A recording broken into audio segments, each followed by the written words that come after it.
version, but don't worry, if you have a different version of Yahtzee Jr., we got you covered because there's only a couple minor rule tweaks that you need to know about from version to version. So the first thing you're going to want to do in any version is make sure they have all the components set out and that each player is going to have their own unique color of tokens. You don't want all the same character, you want all of the same colors. Right now we have a 4-player game set up, which is a great time to let you know that depending on the number of players you have, you're going to play a different number of rounds. So in a 4-player game, you'll play 3 turns. In a 3-player game, you'll play 4 turns. In a 2-player game, you'll play 5 turns. And if you're playing a solo game just having some fun, you're going to play 5 turns as well. So with all this set up, you're going to figure out who the youngest player is, and they're going to get all 5 of the dice, and they're going to start their turn. And on your turn, the first thing you're going to do is roll all 5 of the dice, not on the main board, but off to the side, because on the main board there should be a bunch of tokens as you progress through the game.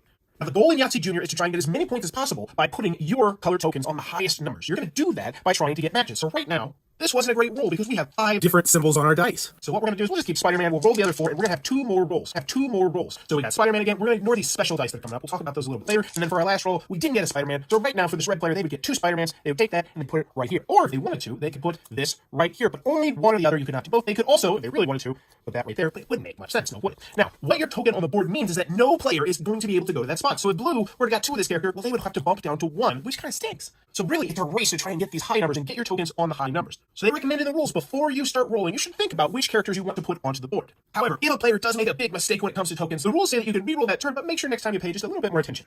Also, if you change your mind and decide you don't want to keep a die that you want to keep in a previous roll, that's okay, you can reroll it. So with the red player having gone, it would move to the next person and you go clockwise around the table, and they're going to roll all 5 dice and do the same thing. Now, every single player is just going to keep going around the table, taking their turn until you played a certain number of rounds, as we talked about earlier, and then you'll total up your points. And how points work is really quite simple. So let's just say that the board looks something like this. Well, red would have 5 points for this one, 4 points for that one, blue would get 4 points for this one, red would get 3 points for that one, and you can see how scoring is really quite simple. And if you have the basic version of Yahtzee Jr., that's all you need to know. One way to tell if you have a more basic version of Yahtzee Jr. is if you look at your die and you don't see any unique backgrounds to any of the characters, because, as you'll see, some characters will have unique backgrounds, and this is where the wild comes into play.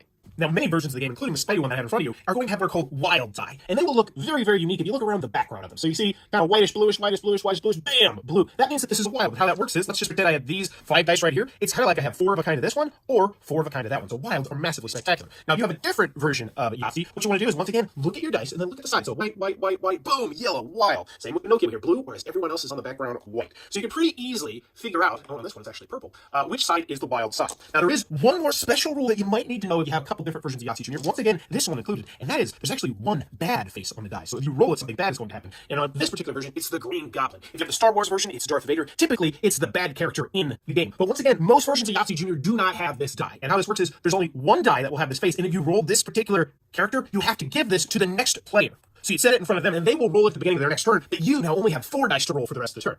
And those are all the rules you need to know to play Yahtzee Jr. Now, on the off chance that the game ends in a tie, though, the tied players are going to roll all 5 dice, and whoever is able to roll the most wilds will win the game. You just keep rolling until one player has rolled the most wilds. And if you have the basic version of Yahtzee Jr., then those players share the victory.